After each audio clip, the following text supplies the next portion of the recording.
We are back with another episode of We Are One, You Are Two, a PlayStation podcast. I am your host for, 83 episodes now, Rob Vanzo, joined once again by my co-host in crime, Matt Rhodes. Hey-o. You were almost not for every episode because, and well, we'll go into it in a second, but. Yeah. So first, let me just tell everybody that this is, again, a PlayStation podcast, although we might be switching in the future. I feel like this might have to be a PlayStation Nintendo podcast. We'll talk about that here in a minute when we talk about what we've been playing. I just want to remind people, if you like what you hear, you can go over to Apple Podcast and rate us and find us there. You can listen to us on Google Play, Stitcher, Patreon, Podbean, YouTube every week. Like, share, subscribe, please. That helps us the most more than anything. If you're really feeling generous, of course, Patreon is up and you can help us there at patreon.com/weareoneyouare2. But honestly, more than anything, I really like it when you share and subscribe. So get the word out there. Matt, I feel a little rusty with this week because we actually didn't do a recording last week. We did not, Robert. And you were going to do one solo. How'd that turn out? As the viewers, as the listeners might know, I did not do it. But there's a good explanation as to why. Let's jump back into it. Maybe we'll get back in the groove here. Let's talk about what we've been playing. And I'm going to let you go first because I feel like you're going to surprise listeners this week. I feel like you've got a little variety up your sleeve. Oh, I do have a variety up my sleeves. Obviously, the titular Rocket League and Fortnite. And let's see, what else did I play? I think I played a little Control this week, too. I feel like there was one more that was like an indie game. All right, either way. I also bought myself a Nintendo Switch Lite for my birthday. So, happy birthday to me. I bought myself a thing. Anyways, so I bought that for my birthday, and I played, because I'm a Prime member, I got that free Nintendo, online or whatever for like a year. Yes. So I got they have like the NES emulator and the Super Nintendo emulator for the Switch, which is awesome because I was playing Super Mario Brothers. I don't remember if I played the actual original one, but I definitely played Super Mario Brothers 2, Super Mario Brothers 3. I played Punch-Out. I played River City Ransom, which I like legit let out an audible gasp when I saw it on the list. I was like, oh, yes, I love this game.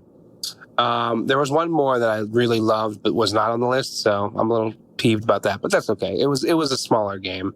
I don't think it was necessarily a very huge game, but, so yeah, I've been playing those. I played some Double Dragon. Yeah, Double exactly. Dragon. I see, you know. Yeah. And then I can't remember if I jumped into any of the Super Nintendo games. I don't think I did. But I did play Fortnite on my Switch too. There it is. Yeah, I did play Fortnite on my Switch, which was pretty cool. I think what was great about it was the fact that my girlfriend moved in, so we just recently moved the TV out into the living room now. So it was kind of nice to kind of just to lay down and just still play Fortnite if I wanted to, and then obviously not bother her or let her use the TV if she needed to or wanted to. Right. So that's kind of nice and convenient. I think she'll, I bought it so I would go across the street to the gym and play on their Wi-Fi. So I told her to kick me out of the apartment if I'm playing the system, and I should be at the gym while I'm playing the system. So, because you could play that on a treadmill. You can certainly play Super Mario Brothers 3 while you're walking on a treadmill, right? Oh yeah, absolutely. Exactly. So that's the original reason I bought it, to help me kind of get out and do more. So I bought myself a video game system to help me do that. That almost seems antithetical there. I know, contradictory for sure. In some strange sense. But that's the reason I didn't do a podcast by myself, because I forgot. I did have something going on Saturday night, and then Sunday I was just playing my Switch, and I just completely forgot. So I almost did one on Sunday. And I would have talked about that. I probably would have talked a little bit about my experience with EA Access, which I renewed for the year. So yeah, I mean, the Switch was definitely worth a buy. I have not played Super Mario Odyssey yet. I was just about to, and I got sidetracked. But that is on my list for probably after we finish the podcast. Now, my question to you is, because I also recently bought a Switch, but I decided to opt for the regular Switch. How do you feel about the Switch Lite? And especially as like a Vita player, how does it compare for you? I've seen pictures online. It's very similar. I will say the one thing that's a little annoying when I was starting off is the Wi-Fi reach isn't necessarily that great. Do you feel like your Vita was better? I don't remember the Wi-Fi reach with the Vita, but I was annoyed when I would like start up the machine and start to play. It wouldn't connect. So I'd have to come into the room with the Wi-Fi, connect it, but once I got connected for whatever reason, it was fine. Right. It was just the initial. The initial startup of the actual device. Each time, like no matter when I started it up, as soon as I started it up, if it was sleeping for a while or whatever, that initial startup took a second or two for the Wi-Fi to actually kind of like catch, basically. Okay. And it's very, I mean, light is an understatement. It is like featherweight. Is really what they should have called it. It is very light in your hands. I feel like I feel like I need to get a case for it very quickly, because if I don't, if I drop it, I feel like it's going to shatter in half. Yeah. And I think part of that is the fact that it's probably mostly plastic. Right. It's not metal like the PSP was, or the Vita rather is. Yeah, I've heard it feels really, really light. Yeah, it does. It is very light in your hands, and it's kind of good for when you're like laying down and kind of like playing with your arms kind of up or extended and using those muscles, because obviously it's not as heavy, so it doesn't like strain your muscles as much. But it can be, you have to like, it's weird. Like I feel like I have to like handle it daintily because of the fact that if I don't, like one move and I'll like put my thumb through it or something. You know what I mean? Like, yeah, I carry it in such a way that like I honestly think my Samsung phone with my OtterBox on it is heavier than the Switch Lite. Probably. Yeah. Like, which is crazy because it's like maybe double the size almost. Now, I will say that's my one complaint about my Switch, a regular Switch, is I've noticed when I'm laying in bed and holding my arms up that my arms do tend to wear out a little faster. Right. Than they would with like a Vita. Yeah. And I know that's going to happen because of the size of it and the weight of it, but it is kind of interesting to me how much it actually feels like I'm being weighed down and my arms are like going numb. Yeah, you know? Exactly. Yeah, for sure. All right. Well, what have you been playing, Robert, on your little camping trip? Yeah. So I went away for a week, and so it was all Vita Island and Switch for me. I actually went back. I earned a couple of platinum trophies I haven't sunk to the server yet. They were off of my Vita, and they were the smaller games that like are easier. I hate to say that, easier to earn a platinum trophy off of. Yeah, one of those like buy a platinums. I wouldn't. Yeah, and actually, I wouldn't even say that because a couple of the games I played, I mean, I spent a solid couple of hours on some of them trying to snag a Vita. Or not a Vita, platinum. Well, yeah, sure, but I mean, our listeners know you though. You know what I mean? So they know that when you say easy platinum, that was probably a game that you purchased, and you're like, oh, I can put 4 hours into this and get a platinum. Yeah, and honestly, that's about what I put into some of it. And so it was a little tough, to be honest with you, with some of those. But I played. I'm trying to think what they were actually called, and that's awful for me to say. But I'd have to pull my Vita out. I think it's in the other room. So, and I didn't sync it. I did finish up a couple, and then I also played Arkham Blackgate. Oh, okay. The Batman title that was on Vita, because it was Batman Day while I was away, September 21st. So I played Arkham Blackgate on Batman Day. And I got to say, now I remember why I hated that game. Like, I loved it and I hated it. I loved it because it was Batman. I hated it because it's so freaking confusing and the map is terrible. I had to pull up a IGN wiki guide, find out where I was, what I was doing, because it's also been almost 6 months since I last played it. But even once I figured that out, I still was getting lost playing it. I played it for like 3 hours in a row one day, and I still could not remember from objective to objective where I had to go because they had me like crossing the entire map. There's 3 sections in that game. Oh, geez. So that was very painful. Yeah. And then I, of course, and this is why I joked about us, again, being a Switch podcast / PlayStation podcast in the future. With my Switch, I played the Ape Out demo, which is really, really good. I think I'm going to purchase Ape Out. That's really good. Musically and just, it's so much fun. I played a ton of Astral Chain. I probably put about 6 or 7 hours into Astral Chain, which isn't a ton, but that is for me. I played some Super Mario Odyssey. I played a little bit of the original. I actually almost beat Super Mario Brothers 3. I took turns with my brother-in-law, and so we played a lot of that. That's really about it. And then I came back home, and since we've started recording, or before we recorded this week, I managed to get back into Darksiders Remastered or War Mastered Edition to try and finish up Darksiders once and for all, so I can move on from it. Yeah. And while I was working on that, I fired up, and I finished Control, by the way. I don't know if I talked about that or not on the last podcast, but I did finish Control. It is done. You didn't say that on the podcast, but you had mentioned it to me. Yeah, I finished it. Great game. I actually want to play through it again. Once they release New Game Plus, I think I'm going to do that. I don't do that too often with games.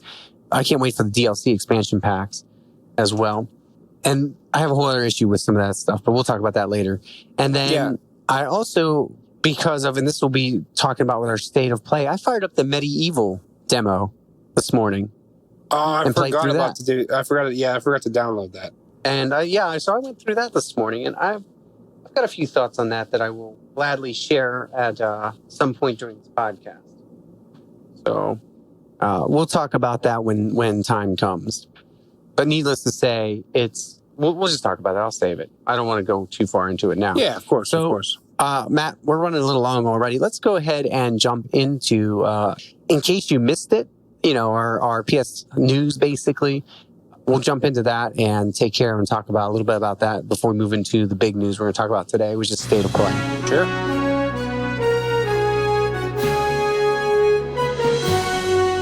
All right. So this is in case you missed it. I'm renaming it because I like that better. In case you haven't been listening to us for a few weeks or a few months or ever. But there's a couple things I wanted to hit on before we hit on the big thing, which would be our topic, which is what we think of state of play. First things first, Borderlands has been a hit. The looter shooter, whatever with that term, has sold more than 5 million copies in 5 days, making it the fastest selling release in the company's history. And 2K apparently reported that over 70% of those sales were digital. Wow. So that takes PC numbers into account, but it's a pretty big statistic. Now, just to give you an idea of what it's got to run up against, Borderlands 2 currently sits at 20 million units sold. And I'm not sure what the rest of the franchise is, but I know it's probably in the teens at least. So 5 million units in 5 days is impressive, but it's also gotten a lot of negative press in the past week. So I don't know. I'd be curious to see if it can reach that 20 million mark. So we'll see what happens there. Is anybody going to TwitchCon this weekend? I'm not. Are you? No. If we were, though, and we had a passing interest, which I do, in Code Vein, apparently you can bag yourself a free copy. Now, of course, by the time this podcast is out, that will be over. But if you donate blood to the American Red Cross that is at TwitchCon, they will give you a free copy of Code Vein. Ooh. And so I might have to catch a flight this weekend. Just, snag. It wouldn't be worth it, but, it would be to give blood. Right. So we'll see what happens there. You're right. Matt, the new news that I wanted to add today and why we held off recording, not just because of state of play, but also because of this, PlayStation just opened its own online store in the U.S., allowing buyers to go straight to the source of all their gaming needs. The store currently stocks physical copies of games as well as hardware, bundles, accessories, and subscriptions. I thought that was interesting considering what happened with you and I when we talked about the fake PlayStation controller. Yeah. A few weeks ago. So I guess you won't ever have to worry about that again because PlayStation literally opened up their own store. Yeah, well, if they discontinue something, it doesn't matter. So I don't think it will. No, that's true. Because I did relook on the PlayStation website to see if they had that Alpine Green, but they did not. No, they did not. Now, what's interesting is I actually decided just for the heck of it that I would pull up that website. And I mean, it's pretty simple looking at the moment. It says now open. They do have DualShocks and stuff like that, gold wireless headsets, pro gaming controllers, like the Pro Edge, the Move controllers. I'd be really curious, to be honest. They even have a vertical stand. I'd be really curious to check out the pricing and see if they'll ever have deals down the road. Yeah. Because if you're going to let me buy direct from you, right, there would probably be a good idea to let me be able to buy it at a discounted price. Yeah. So we'll see what happens there. I just wanted to mention that. I thought that was really cool today and worthwhile. So the store looks like it's still, in the process of being up and running because not everything's available, but it is there. Moving on, I guess maybe we should start with State of Play, but we can talk about October's PlayStation Plus games within State of Play. Sure. As well. And so that was really just the small bit of, in case you missed it, there's not really a whole lot else that has dominated the news. We're recording this pretty early in the week, midweek, Wednesday. And so there's not big stuff. State of Play was kind of the big thing. I think before then it was pretty quiet week. Let's just go ahead and move into talking about the State of Play. And this will be kind of our review, I suppose. Sweet.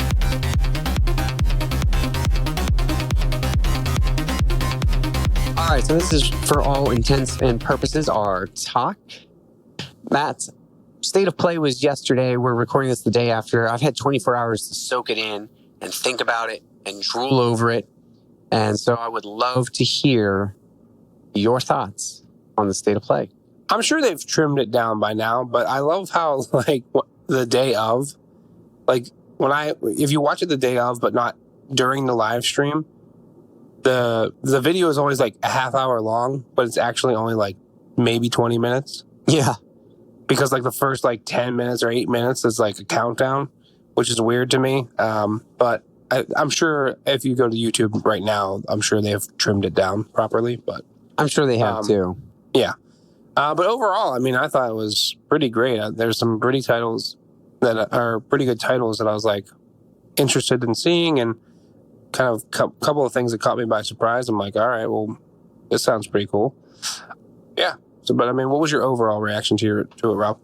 I thought this was their best State of Play yet.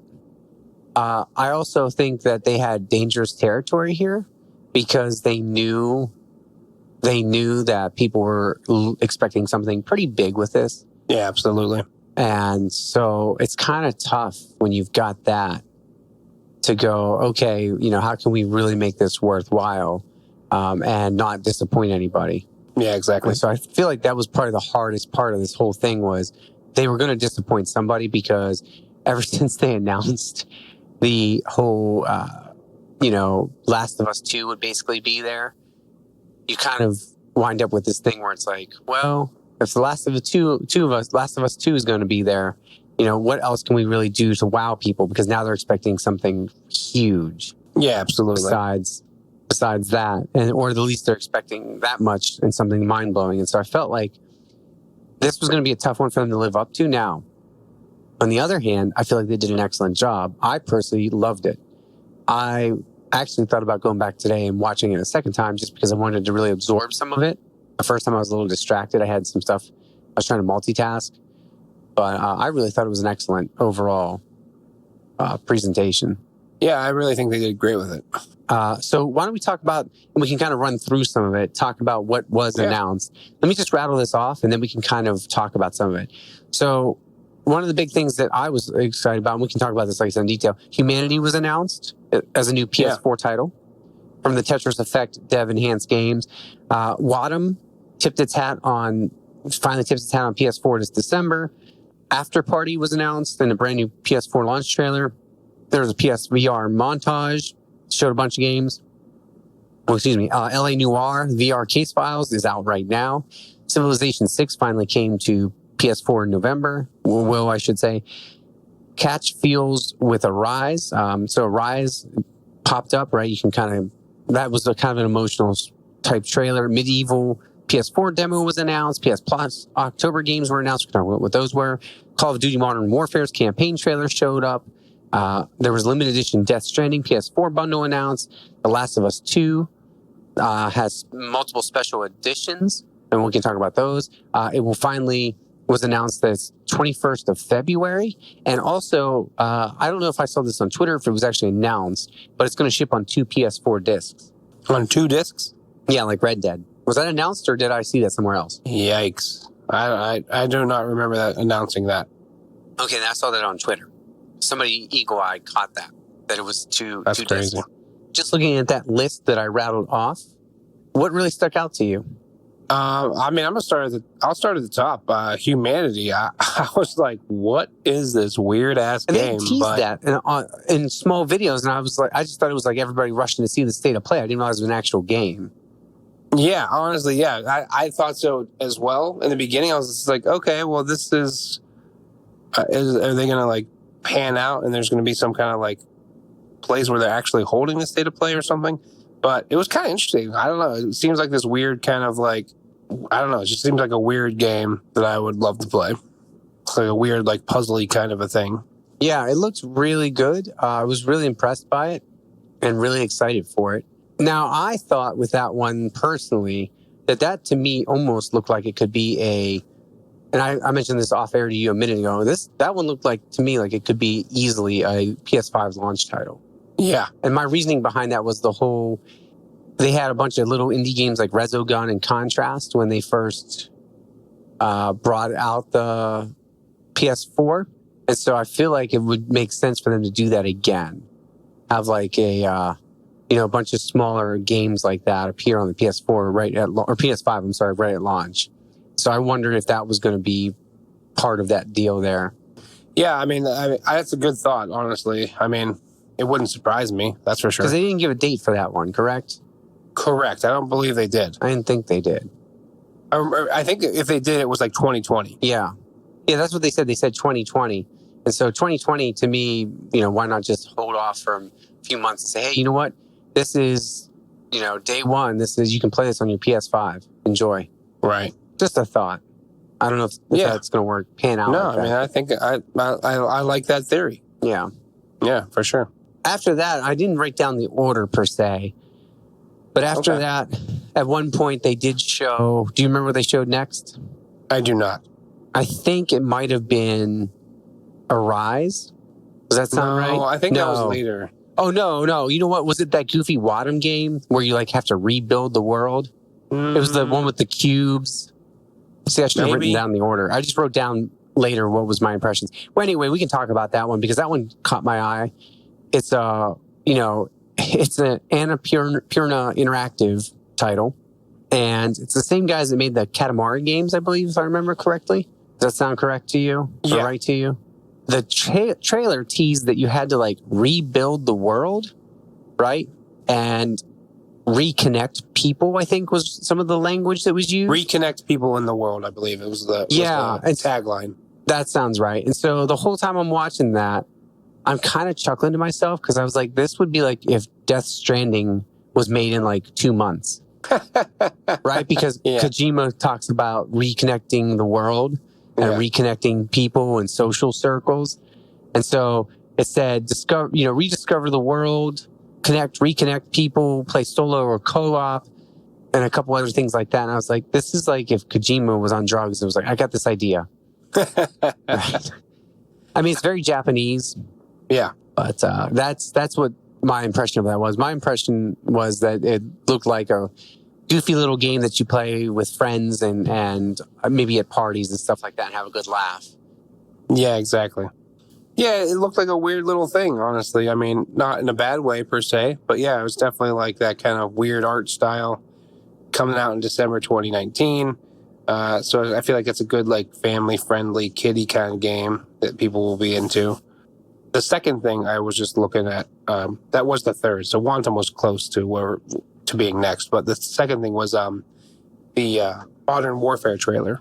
Oh, that's why I skipped over that. Yeah. Yeah, but honestly, for the first time, I'm like, in a long time, I'm like, man, am I going to have to buy Modern Warfare? I actually, you know what? I'm glad you said that. Like, I really enjoyed that trailer. I was like, man, this looks pretty legit this year. That was the first trailer I've seen for Modern Warfare 2. It's funny you said that. I had that exact same reaction. That was the first trailer I watched where I was like, I really kind of think I might have to purchase Modern Warfare. I've written off Call of Duty for how many years now? Yeah. And when I watched it, I was like, okay, this might be it. Yeah, exactly. This might be the year I don't write it off anymore. Okay, well, I'm glad. So I have I mean, just gut feeling. Yeah. Perhaps Call of Duty recognized hype level. Yeah.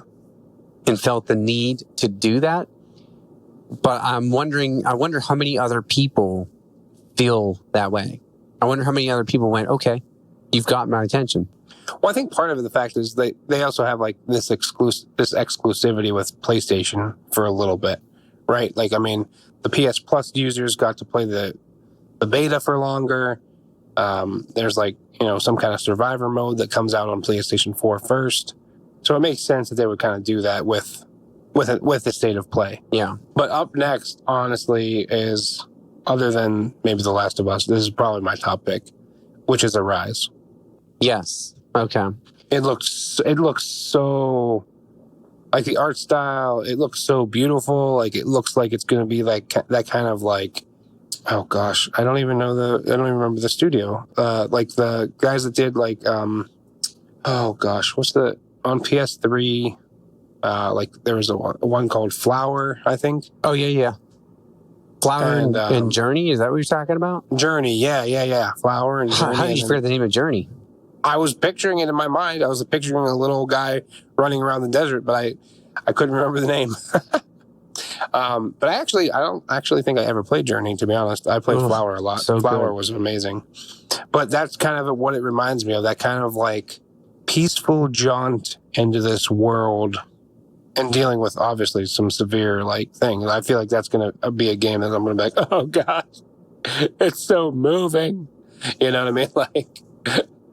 Like that's going to be like a game that I want to play with some like tissues because it's, I don't know, it just seems like peaceful, but also like emotionally intense. Yeah.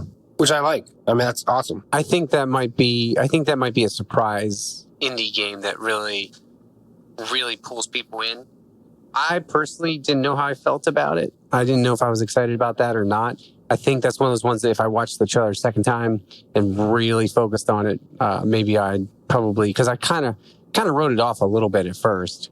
Right. It may be very well one of those ones that, if I see more of it, it'll really pull me in. But yeah, Sure. It looked like it could be interesting. Yeah.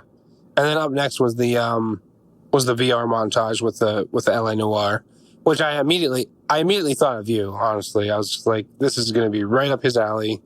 He's super stoked about this little section of the state of play. And I was excited about there was I believe an Insomniac game on there called After the Fall. I want to say that was an Insomniac game. I'm going to look real quick here. But that came out, oh no, that's Vertigo Games. I'm sorry, that's Vertigo Games. And that came out, I thought last year, unless I'm thinking of a different game, which it might be. But that looks kind of cool to me, After the Fall. And so yeah. I'm excited about that one. That very well could be one of those ones that I pick up day one. I think that's actually a multiplayer title. They didn't say too much, but it's the same guys who did Arizona Sunshine. So that could be a very good game. So that did catch my attention. Yeah, that was nice of them to still include VR because I know there's a good, strong VR community out there. And so it's good that they were considering that and busting that out. Yeah, absolutely. For sure. And then next up is Medieval, which I got to download the demo for, which you already did. Apparently. I did, and I want to just talk for a moment about that because I thought that was fantastic that they released a demo. That was actually spoiled by PlayStation Japan earlier in the day. It accidentally went up on the store for about 20 minutes, and then they pulled it back down. And so I knew that was coming, and I knew it was going to be announced, and I was excited about that. I played through the demo this morning, so I'm pretty fresh in my mind. Did you ever play Medieval back in the day? I feel like I must have, but I don't remember quite exactly if I did or not. I played through it. I loved it. And this, if you loved it back when on the PS1, you're going to love it now. It looks good. It still plays kind of like how it did. And so I think some people are going to be upset with the janky controls. And I talked about this on Twitter today in a tweet or two, because it feels like a PlayStation 1 title with some of the controls. Some of the mapping is a little weird. The combat is a little awkward. It's very old school hack and slash where like you can't lock onto enemies and you're kind of flailing around while you're running around, trying not to get hit. But in the 10 minutes that I played this morning, because that's all it takes to get through the demo, I was like, I got to go pre-order this. Like, I got to go pre-order this. I was going to wait on it because it comes out end of October and I've got enough to play. But I really think whatever I'm playing at the time, I want to set aside a couple of days and just go through that. Nice. Or like a weekend, because it's just so, it brought me back. And you and I both just talked about playing the old school Mario games. Yeah, exactly. And while that was a nice nostalgia trip, I didn't feel as nostalgic about that as I did when I fired up Medieval this morning. Interesting. I was grinning from ear to ear. I was like, oh, this is, because I think even though I played all the Mario games, I played a lot of Nintendo when I was a kid, I think that I appreciated it, but I don't think I appreciated it to the level that I did when I got my PlayStation 1. Yeah. Right? Because you're talking about when I played Mario, I was probably like 6, 7, 8, right? Sure. At best. Yeah, right. We were what, 10 or 12 when PlayStation 1 came out? 10 or 11? Yeah. And so by then, I've really understood. I've been playing games for a few years and I'm really starting to appreciate what a game can do. And that, for whatever reason, just was one of those games that must have stuck with me. I absolutely loved it. Gives you a chance to get his helmet, which is cool. Right. The weird thing about it is as soon as you grab your helmet, it takes you to the PlayStation store. And so it tells you to download the helmet. Nice. And I guess that's how it keeps track of that being your pre-order bonus. Interesting. That if for playing the demo, like, yeah, right. It's downloaded on my system somewhere. And so that was really bizarre. That took me out of it. Thankfully, you can grab the helmet almost right at the beginning of the demo. But that threw me off because I was like, I'm ready to rumble. Oh, here's the helmet. I saw that was a pre-order bonus. Or like play the demo, it's like a bonus that you get for playing the demo. Yeah, exactly. I'm going to snag that, make sure I get that thing. I snagged it and the screen went out and I was like, uh-oh. And then it came to the PlayStation store. I was like, what is this? Like, couldn't you just wait till I finished the demo and be like, you've unlocked the helmet for full use in the game? They could not. No, they could not. Yeah, so I thought that was an odd choice. With the Switch, I mean, it really did take me back. Especially with I don't know, it just took me back to like elementary school and going to different friends' houses who had different games. Like we had a Nintendo, but we had like Mario or whatever. But like I would go over to my friend's house when you remember Wayne Garrett. I would go over to his house and play. At the time, it was Mike Tyson's Punch-Out. But yes, now no more. But now no more. And then like it took me back to like River City Ransom took me back to like another friend's place where like after I moved, and one of my other neighbors, Wes, who was a couple years older than me, he had River City Ransom and we would play that. And it was just it immediately transported me back to those houses. Okay. As soon as I fired up the game, I was like, what? Here I am again. Back in the the early 90s. And it was awesome. I don't know. Awesome. Yeah. That's good though, right? Yeah, absolutely. No, and that's obviously that's why they're bringing these games back, right? That's why they're bringing back games like Spyro and Crash and Medieval. You know what I mean? Like they know that's the feeling they're going for. They know that nostalgia marketing is huge. And that's what's so funny to me though, because I played Crash Team Racing earlier in the year and I didn't feel that same nostalgia or interest, See, I never really played Crash Team Racing myself. So it would be kind of the same thing for me where I wouldn't really feel anything. Yeah, and I did play it. I played it a lot. In fact, I might even just play the demo over and over again, but I remember loving that game. And when I fired it back up, I was like, oh, this is harder than I remember, but it's enjoyable. But then, like I said, I started playing that and never got the feel. I just was like, oh, I love playing this game still. Yeah.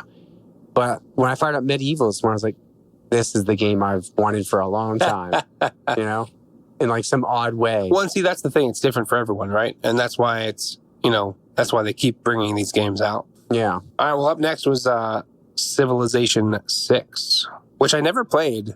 Me either. Are you excited about that? Yeah, I've never played Civilization. I've heard nothing but good things. It's kind of like a Sim City, right? But like, throughout time, kind of, right? Yes. So, I don't know. It would be kind of interesting to play. It's the first time. I think it's the first time on this generation's PlayStation, which is kind of crazy. I think it's the first time ever for PlayStation, isn't it? Maybe. I think that was part of the announcement. It said for the first time ever on I mean, and I might be wrong, but I thought it was for the first time ever on any PlayStation system, which was why it was such a big deal. But I might be wrong there. So, but yeah, I mean, I'm excited about that. I'm glad people are excited about that. Well, it says finally comes to PlayStation 4. Okay, so maybe it's just PS4. Yeah. I feel like there was definitely one on PS3. Okay. I don't play those games, and so Right. my bad for, being wrong there. Yeah. But again, I mean, that would be kind of a cool game to kind of pick up and mess around with. But yeah, it would be. And then up next, the Death Stranding bundle, which of course they announce after I buy the game. I mean, I'm not going to get a whole new PlayStation. But the one thing that I didn't notice until I saw this on Reddit this morning, or just now actually, was the console itself. It has those handprints, right? Mm-hmm. But within the handprints is a map of the world. Oh, nice. Yeah, so like one handprint has the North and South America continents on it, and the other handprint has like Africa, Europe, Asia, and Australia. Nice. Yeah, it's pretty cool. I knew the one thing I was excited about for that controller more than anything was that controller. I want that. And what's the shame is, and I talked to some people on Twitter about this. We were agreeing they never sell the controllers like that separately. I know, it's very frustrating.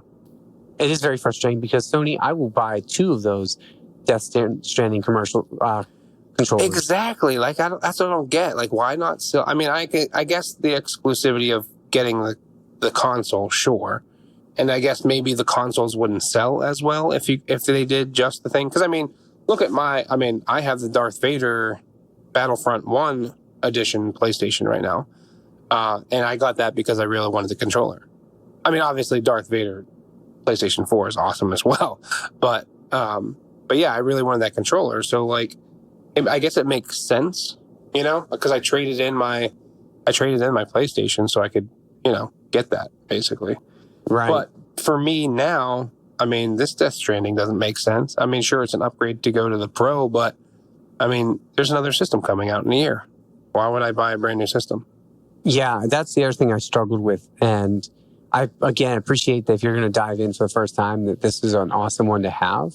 Yeah, absolutely. But I'm with you. Why, it's like if you bought it like you did prior, you don't want to spend another chunk of money on your game or your system, that just feels dumb. Yeah, and I guess technically it doesn't come. I mean, it doesn't necessarily say that it comes with the game, but still, yeah, with a year left, with most likely a year left on this generation, I don't know why they're coming out with these PlayStation games or with PlayStation bundles, like exclusive machines.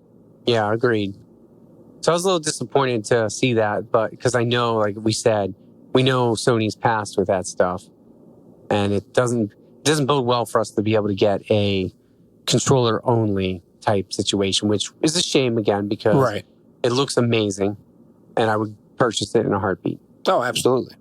All right, up next is the I actually don't know what it's called. It's one where you have to break out of hell by out drinking Satan. Yeah, so that game's actually, it's called After Party. It's Night School Studio. Okay. It's the same guys that made Oxenfree. It looks pretty good.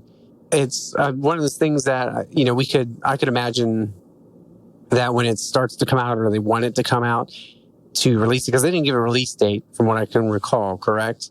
No, I don't remember them giving a release date, but it does look like a weird, like fun, kind of funny game to play. Yeah. And so it looks like one of those ones that if Oxenfree is on the PS4, which I'd have to check to see if it is, that I could see them like the month before it comes out giving Oxenfree away for free as a way to hype up this game coming out. Oh, like absolutely. they did with, so many times with PS Plus. Yeah, it is on the PS Store. It's $5.99. I wonder if people would feel cheated by that being a free PS Plus game, but I could see them doing that. Oh, yeah. I mean, I could see them doing that for sure. I mean, I could also see down the line After Party actually also being like a free game at some point. You know what I mean? Obviously, it would be smart of them to do kind of like that kind of a cross promotion. Obviously, I feel like that's something that especially indie developers do a lot. But yeah, I mean, either way, it looks like a great game. Yeah, it does. It looks like something really enjoyable. So I'm excited about that one. I'll probably play that one at some point, I can imagine. Oh, yeah, for sure. I want to say that the PlayStation Plus announcement was next. Oh, okay. Yeah, I think you're right. So PlayStation Plus this month, We're getting two, I think, quality games personally. Yeah. Getting The Last of Us, which, not a lot of people have played. That's a joke, of course. And we're getting MLB as well. Yes. Yeah. Actually, no. Yeah. This was what was next. Yeah. I mean, I know this is gonna sound real stupid, but this ad took me back too, because I was thinking today, I was like, man, when was the last time I played a baseball game? And I legit don't think it was since the Sega Genesis. I played Tony La Russa's baseball. Tony La Russa, that's how I know you haven't played in a while. I know, right? The old coach for I believe he was a Oakland A's coach. Yes. And he had a line of baseball games, which apparently EA did. Oh, I didn't know that. Yeah, at least one of them. The one I looked it up this afternoon because I was like, couldn't remember if it was Tony La Russa or if it was Tommy Lasorda, but it was definitely Tony La Russa because it was those are both big, huge, big name coaches back in the 90s. But yeah, no, I think that's the last time I played a baseball game. I may have played a demo or something like that along the way, but. I'm interested in this. I mean, I miss playing baseball games. I think they're really, I don't know. I think they're really cool. And like the trailer with like Babe Ruth and all that stuff and like Ken Griffey in it. I mean, I feel like this is the one to play for sure. Oh yeah, absolutely. And then I guess Last of Us too. Yeah. Well, there are still people who haven't played it. I've seen, some tweets and stuff like that about people who still haven't played it. And so, for them, this is a big deal, I guess you could say. Yeah, I mean, you're not wrong. Yeah. No, there's definitely people who have not played it. And so that's definitely a smart move on their part after announcing this because the hype's through the roof and people are like, oh, I haven't played that yet. I really need to play that. And so yeah, good for them that was a smart move on their part as well. Oh, for sure. In other words, a solid month, I think, overall. Yeah. Oh, 100%. Super solid month. Yeah. And I love how like, oh, we're going to release it early. I'm like, really? It was like a day early. You know what I mean? Yeah. Yeah. Like it normally would have been mentioned today. We still could have covered it on the podcast, even if it wasn't in state of play. Yeah, exactly. But yeah, I thought it was kind of funny how they did that. But I mean, yeah, I line up. I think people will definitely be excited. I feel like that's two very diverse games. It gives people who have lived under a rock and have never played The Last of Us plenty of time to finish the game before the new one comes out. Yep. So yeah, I mean, I don't know. I think it's a good choice. Oh, it's an excellent choice. Yeah. Yeah. Well, I think after the PS Plus announcements, actually, when they did Last of Us. Are you sure though? I didn't think it was. Let me look at our list. Let me look at our list here because I did have at least had the list written out here, and I want to make sure that we've hit everything. We've hit everything. Believe it or not. Wow. Well, so Last of Us 2. I don't think there's much to be said about that other than this was the trailer that has me the most excited for that game.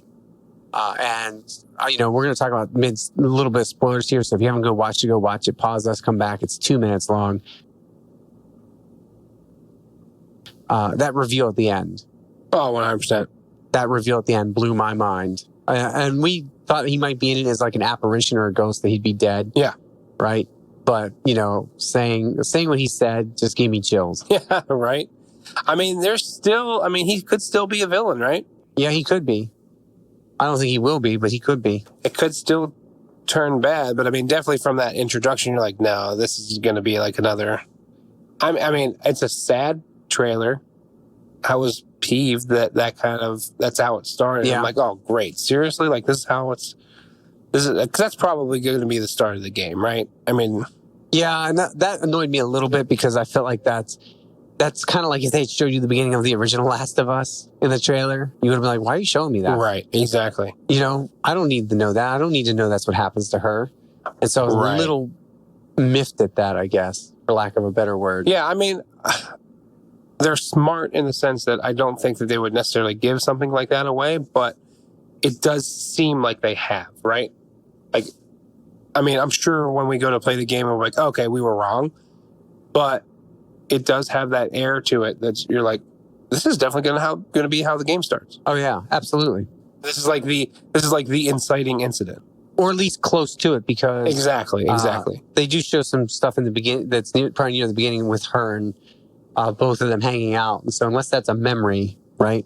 Well, yeah, that's the other thing. Because of how it is, it could be flashbacks throughout. Right. And we don't know for sure, but that is, I was just disappointed and excited at the same time. I was excited about that end. Yeah. I also think I'm disappointed I watched it because I feel like I don't need to know anymore, and I wish I actually hadn't watched it, if that makes sense. Yeah. Yeah. I like... I would have been better off not watching it. Yeah, I like the hype enough. I do. I agree. I like the hype enough where I could have been okay with not knowing the information that I know now. Just kind of like speculating in my own mind. Yes. But Agreed. We've seen it. We can't unsee it. It doesn't That's right. take away the fact that I cannot wait for February 21st. Yeah. It'll be good. Oh, 100%. Is what it is. We'll see what happens. It is what it is. You are correct. All right. That's it for the talk, right? That's it for the talk. It was a long talk, but a lot to cover. Yeah, definitely. Now, Matt, we're recording this early, and so there is no see you soon at the moment. Well, there is the old See You Soon that I never did. There is. We could talk about the games that are coming out or will be out, I suppose, by the time this podcast comes out. Usually we like to do the week of. It's up to you, Robert. You tell me. Let's go ahead and give the people, some things to think about that if you haven't picked up the games from the past week, we can go ahead and talk about them.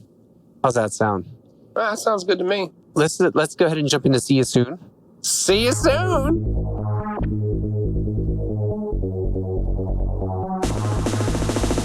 Oh, you mean you're going to start? I'm going to start this week because it's my game. All right, I'm getting this game. I cannot wait for it. Code Vein is out. PS4 digital retail. In the face of certain death, we rise. In the not too distant future, a mysterious disaster has brought collapse to the world as we know it. Team up and embark on a journey to the ends of hell to unlock your past and escape your living nightmare in Code Vein. Cannot wait. Cannot wait. Interesting. All right, up next we got Color Slayer, PS4 Vita, digital cross-buy. Race and slash your way forward in this color-based arcade game. Push your reflexes as you evade or slice color-coded enemies. Use the right colored sword to slash enemies as you avoid shielded ones, and pick the right enemy after a color switcher. Interesting. Yeah, not too shabby, not too shabby. What's funny to me, that the art looks like a Guitar Hero. Yeah, it does, doesn't it? All right, so this next one I was kind of excited about until I played the demo on the Switch, of course. But it is out on PS4 this week. Contra Rogue Core. Core, right? It would be Core. Core, yeah. Yeah, sorry. So Contra Rogue Core. Contra is back. 2 years after the Alien Wars ended, the damned city erupts from the final battleground. From the midst of chaos, a group of scoundrels emerge. They may not be typical heroes, but they're here to save the world or get rich trying. Ooh. Big old turd. Interesting. Yeah. Sorry. All right, Dreaming Canvas, PS4 Vita. PS4 Digital. Out 9/24. Dreaming Canvas is a first-person adventure game where you can explore magical destinations, collect art inspirations, and paint pictures. Meet interesting other travelers along your journey. Listen to inspirational art quotes from famous painters and get ready to paint the landscapes of your dreams. I don't know, that kind of sounds pretty interesting to me. You think? Yeah. I like art. So, I mean, I'm not good at creating it, but You like it. I mean, kind of like the, inspirational art quotes from famous painters and stuff like that. That's kind of cool. Okay. Cool. Up next, we've got, what a shocker, FIFA 20. Hey-o. FIFA 20 brings two sides of the world's game to life. The prestige of the professional stage and an all-new, authentic street football experience in EA Sports Volta Football. Football Intelligence unlocks an unprecedented platform for gameplay realism, and FIFA Ultimate Team offers more ways to build your dream squad. Nice. This next one I'm excited about. Hubroxia. I think that's how you pronounce it. Anyways, Yes, it is. PS4 Vita, PS4, and digital cross-buy. Blast your way through a myriad of extraterrestrial incursions in this arcade-style scrolling shooter. Pilot the ship Hubroxia through 15 levels featuring intense boss fights, rescue missions, shifting perspectives, and untold surprises. Customize your ship, unlock 3 endless side modes, and save the galaxy from a series of sinister invaders. Ooh. Yeah. That one sounds good. That one is actually It's a guy that's like friends with Colin Moriarty that is like a trophy hunter. I think he's actually on like PSN profiles, and he went ahead and made his own game. Oh, wow. Yeah, so pretty cool. Pretty good stuff. All right. Anyway, up next, we've got Star Wars. I'm going to play this one too because I never played any of these. Star Wars Jedi Knight 2 Jedi Outcast. Kyle Katarn's classic adventure comes to PlayStation for the first time. Experience the legendary single-player epic with modernized controls and trophies. Test your skills in 24 single-player missions, 4 epic boss fights, and 1 unforgettable cantina. Let me just say, too, real quick with the trophies. Yeah. I looked them up online on PSN profiles. Whoever made these trophies, the little pictures that go next to the trophies that are usually kind of clever. Yeah. They got super lazy. It's the same picture for all 20 trophies. For the Jedi Star Wars? Yeah, or for absolutely lazy. Ah, boo. Lazy, my friends. Lazy. Right? Yeah, agreed. All right, well, last but not least, that was a quick one. The Surge 2. On the way to Jericho City, your plane is shot down by a mysterious storm and crash lands in the outskirts. You wake up weeks later. That makes sense. You wake up weeks later in a derelict detention facility inside the city. Soldiers enforce martial law, robots are on a rampage, and a dark, expanding nanostorm looms over the cityscape. Ooh. I'm excited about that one, but I'll probably get that one when it's on sale. Yeah, it's a very Souls-esque game, so I'm sure you'll love it. I was playing through the first one. I just haven't finished it yet. Yeah, for sure. All right, that's it for the first See You Soon. That was a quick one. I told you it would be. Good stuff, though. You did not lie. No, I did not lie. I never lie. I never tell a lie, as George Washington once said. George Washington? I don't know. Did he say that? I don't know. Who knows? Sounds He was like president. He probably lied. He probably did. You're probably right. All right. That's it, Matt. That's it. That's that is it. all. Call it a day, as they say. Yeah. We're coming in under time, I think. Yeah, we did pretty good. We did pretty good. Yeah, for sure. All right, remember, if you like what you hear, you can head over to Apple Podcasts. You can head over to Patreon. You can head over to Podbean. You can head over to YouTube. Find us pretty much on the place of your choice. Rate, subscribe, like, share, do all that good stuff. We really, really appreciate it. And that's going to take us out of here, I guess, Matt. Well, I will ask one question to our audience members. Should we split our time between Vita and PlayStation, or should we continue mainly with PlayStation and kind of talk about Vita, or Switch, rather? Yeah, you said Vita, but definitely Switch. I did say Vita. They're both PlayStation. That was dumb of me. I meant Switch. So hit Rob up on Twitter and see what you want us to do. Yeah, I actually had a poll about this recently, and so far the overwhelming majority said yes. And so if you'd like to continue that trend, let us know. Let us know. Awesome. Yeah, let us know for sure. All right, that's it, Rob. That's it. All right, guys. I think there's only one thing that's left. What's that? Game on. Game on.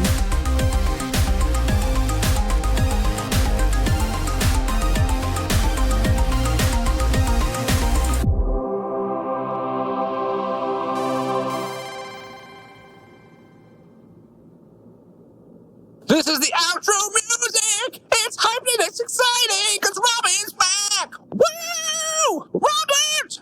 Went on vacation and now he's back and we're recording a podcast, so here it is. Yeah! Goodness, that was intense. Good stuff. Dave's gonna hate me. Oh, the bar spiked so high. I was so close to the mic and it was so high pitched. That's funny. Good stuff. Good times.